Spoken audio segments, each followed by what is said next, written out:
माहीत असेल की सिडकोची जी घरं आहेत, ती गेल्या अनेक वर्षापासून जी आहेत विना विक्री अशीच पडून आहेत.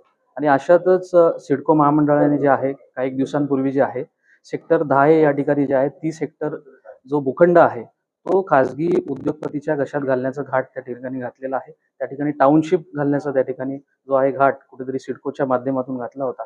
या संदर्भात जे आपल्याला माहीत असेल की 12.5% योजनेअंतर्गत अनेक प्रकल्पग्रस्तांचे अजूनपर्यंत पुनर्वसन झालेले नाही.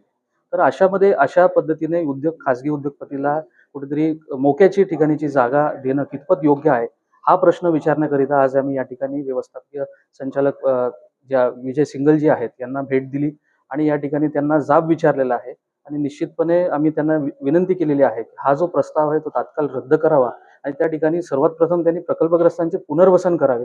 त्यानंतर अशा पद्धतीने टाउनशिप बद्दलचा त्यांनी विचार करावा असं त्यांनी विनंती केलेली आहे.